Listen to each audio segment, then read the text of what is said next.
Hey guys, alright, today we are back with Knowledgia? I think that's the YouTube channel's name. Why did Sparta collapse? Yeah, Knowledgia. I had to escape out of the video to see for sure if I was right. I remembered. Um, why did Sparta collapse? Well, numerous reasons, of course. Well, for one, probably a growing sense of Greek unity, that concept growing. Um, Roman conquest being a huge one. Uh, their economy, they weren't a trade people. They were a agricultural society as well as a militaristic society, primarily agricultural, as they were farmers. That's really all they could do down there. Um, while on the other hand, Athens and Epirus, those places right up north, they were more trade uh, peoples. They traded a lot more, so their economy was stronger. Sparta's economy, not that strong. I think probably has mainly to do with that economy situation, though. So let's go ahead and watch. Speaking about ancient Greece, we may think about ancient conflicts, legends, true warriors, philosophers, or architecture so incredible that it's embraced even today in different forms. Yeah. Also, we may think about classic Athens or Sparta. The Yeah. ancient Greek world was a place where extraordinary civilizations emerged, from the Greek Dark Ages of the 12th to 9th century BC to the end of what we know as antiquity. Don't think about ancient or classic Greece as a single country. No such unified ancient Greek state with Athens or Sparta as its capital ever existed, but Yes, a multitude true. of cities, each with its own rule and form of government, each one developed in its own way. Oh, I love how they. Okay, this is actually really cool to think about because this is how it was. Greek city-states. Now, of course, when we think of Greece, we think of this region, right? That's modern-day Greece. However, the Turks weren't around yet, so really, Greek city-states they could stretch into what is modern-day Turkey, like further into the coast than the islands here, right? They would be on the coastline here, pretty far in. There would be Greeks. Um, and there'd be Greeks here on the southern Italian peninsula. Sicily would have some Greeks. There were So, yeah, alliances, those would be pacts, or Greek. trades Those would be between them, part of, but also I guess, hostilities. Greece. And looking at the bigger picture, there was a lot of rivalry, especially between two of them. Classical Greece was a period of about 2 centuries in Greek culture, 5th and 4th centuries BC to be more exact. This century is essentially studied from the Athenian outlook because Athens has left us more narratives, Yes. plays, and other written works than the other ancient Greek states. This classical Kind of like the, I guess, rivalry between the Scandinavians and the Anglo-Saxons. We have lots of information on the Anglo-Saxon side. We don't have fucking shit on the Norse or Scandinavian side. And just like here, we have lots of information from the Athenians. Not really anything from the Spartans. So it's really interesting to see that, despite them coming from a similar background, both being, well, Greek, coming from roughly a pretty local geographical area, certainly closer together in relation than the Anglos and Saxons compared to the Scandinavians, right? There's a fucking, they're separated by water. They're separated by a couple hundred, maybe a few hundred miles or something. Maybe not even a couple hundred. I don't know. So yeah, and yet there was still a huge disparity between what information was left behind. period saw a lot of conflict that will remain in history forever. The subjugation of some Greek city-states and the biggest threat of the ancient Greek civilization until that time was on the horizon. The mighty Persian Empire expanded hugely in these decades, conquering vast territories in the east. Well, I haven't used. It's a funny descriptor, but it works. It works. Massive, gigantic, ginormous, huge. And west, conquering lands from Bactria to the Arabic Sea, then Lydia, Babylon, Phoenicia, and Egypt. The Persians were the masters of war and invasion. The mainland's Greek... Well, also, they weren't just the masters of that. They were also the masters of administration. I mean, honestly, if it were not for Alexander the Great, I would say the Achaemenid Empire could have survived for a very, very long time. Because they had, the way they ran their administration, and since they had a clear line of succession with their King of Kings, with that dynasty, I think they could have continued. I think they could have been kind of like the Roman Empire and lasted for a very, very long time, as the Romans did. But because of Alexander coming in and conquering them all, and then, of course, when he dies, there's a succession crisis, and the empire gets split between his generals. That was not an issue with the Achaemenid Empire. The Achaemenids had they had their King of Kings, and he definitely had his heirs. So yeah, it's just when I had to do a this is over a year ago now, but I had to do a paper on certain empires in history. I did on certain ancient empires. I did it on Alexander, Achaemenid, and the Roman empires. God, what the Achaemenid Empire was able to do for the time period that they ruled, their administrative capabilities is impressive as hell. Yeah. Greece was threatened by this little new bit of possible tidbit, invader, a little bit of information. but also was a reason for many city-states to ally against the common enemy. We can start to look at the whole Greek world as one at the beginning of the Ionian Revolt of 500 BC. This event provoked the Persian invasion of 492 BC. The Persians were defeated in 490 BC. A second Persian attempt was in 481 to 479 BC, which failed as well. Even if the Persians marched through the mainland Greece at an important point, they were defeated. The ancient and popular battles of Thermopylae and Artemisium changed the course of history for the ancient Greeks. The Persian attempts to conquer Greece lasted... God, hold on. It's still so... I don't know why. Why in my head I've always pictured Thermopylae to be like further north, like up in this region. But no, it was all the way down here. I didn't think it was that far south into Greece. I don't know why. It's just how I've always pictured the Battle of Thermopylae to be taking place further north, not south. Course of history for the ancient Greeks. The Persian attempts to conquer Greece lasted for more than 20 years. Although the Persian invader was more powerful, due to the military innovation, strategy, and courage of the Greeks, the invasion was repealed. Near the pass of Thermopylae, the Spartan king Leonidas led his 300 men, plus a help from other Greeks, and resisted for 3 days against thousands of Persians. The story is not just about one mighty moment of history, but the Spartan way of life was shown in this legendary battle. The Spartans focused their loyalty to the state and military service. At age of 7, Spartan boys started their education and military training, and it is said that they lived in barracks and they trained consistently even in times of peace. The Delian League then formed, under Athenian hegemony and as Athens' instrument. Athenian success brought a direct conflict with Sparta. The Peloponnesian War happened in 431 BC. After a brief peace, the war resumed to Sparta's advantage. Athens was defeated in 404 BC, and Sparta became the biggest force of the Greek world.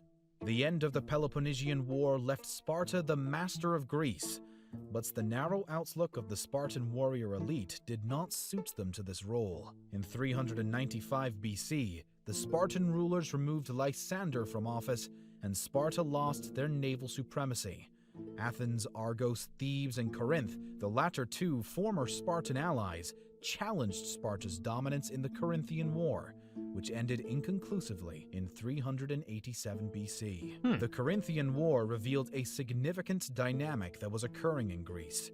While Athens and Sparta fought each other to exhaustion, Thebes was rising to a position of dominance among the various Greek city-states.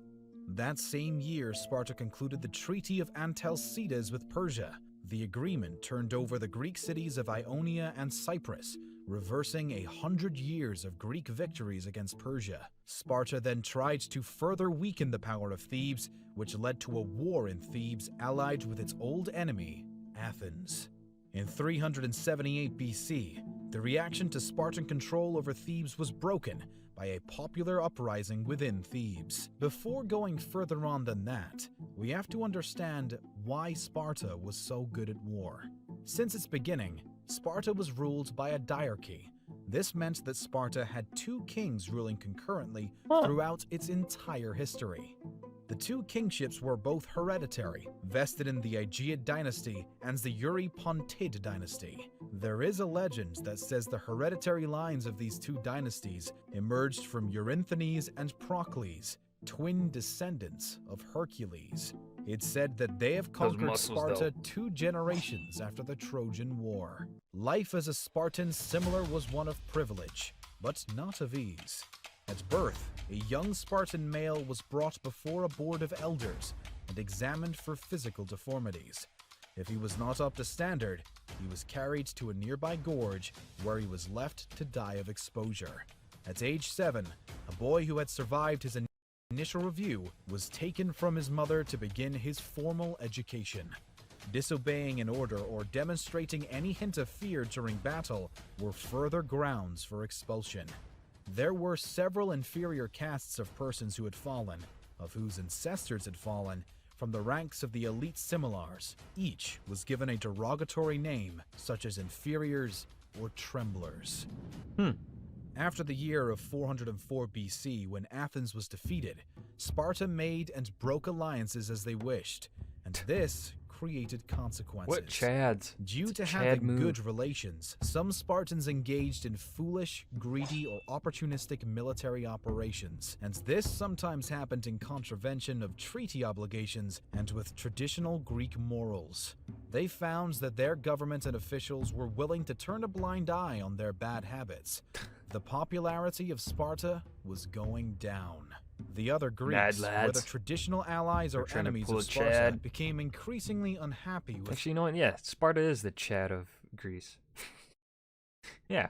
Spartan hegemony, and in time, a new anti-Spartan alliance was organized. The Spartans tried to maintain their position as rulers of the Greek world, with authority being expressed with their military might. And their military was strong. Spartan hoplites were still without equal. But in time, more and more casualties appeared, and Sparta could not afford many more of these costly victories. Yes, so another issue that Sparta had. So where they're located, there's a lot of mountains down here, so there's minimal farmland, but also because of this, and because they're not a trade port city like Athens, they have a very small population, at least comparatively to Thebes and Athens. Certainly because Sparta is a major player, they don't necessarily really have a small population, but compared to like Athens, they do. And so when and because of the way their life revolves around the military, and because of that, when they lose someone in combat, that is a devastating loss, and they cannot replace that loss because, one, it's an expensive loss because of the years dedicated to training it, if it is actually historically true that Sparta did train their soldiers the way that it is believed, compared to the Athenian way, where they most likely were like militia or something, like medieval militia when we think of them, medieval levies when they're called up. Perhaps that was the common Athenian soldier. Athens losing those soldiers, not that big of a deal, because one, they didn't really spend much money on those troops, didn't spend pretty much any money really training them, so them losing one of those is not that big of a financial loss. But in terms for Sparta, it is a huge loss. Battlefield casualty meant one less warrior to stand against Sparta's enemies. Moreover, it was no longer clear that Sparta's absolute domination of traditional hoplite tactics would last forever. In 390, the Spartans were stunned at the defeat of an isolated Spartan regiment and a loss of some 250 men. Meanwhile, Sparta's enemies were learning more and more about Sparta's military tactics. Moving forward on from what happened, in 378 BC, the reaction to Spartan control over Thebes was broken by a popular uprising within Thebes. The Theban army was reorganized and began to free the towns from their Spartan garrisons. Theban general Pelopidas won a great victory over a much larger Spartan force in 375 BC. Theban authority grew so spectacularly in such a short time that Athens came to mistrust the growing Theban power. Athens began to consolidate its position again through the formation of a second Athenian League. In 371, the Theban army, led by Epaminondas, inflicted a bloody defeat on Spartan forces at the Battle of Leuctra. Sparta lost a large part of its army and 400 of its 2,000 citizen troops. Epaminondas' victory ended a long history Sparta. of Spartan military prestige and dominance over Greece. I like this art style this guy going though. I really like that. It's a cool art style. The decisive defeat of the Spartan hoplite army by the armed forces of Thebes at the Battle of Leuctra in 371 BC ended an epoch in Greek military history and permanently altered the Greek balance of power. One by one, the old certainties of the Golden Age of the 5th century had been challenged and overthrown, but the image of Spartan military invincibility had, until this moment, remained a secure bastion. Once, the very sight and sound of an advancing line of Spartan soldiers had been enough to break the nerves of opponents, even before the shock of arms.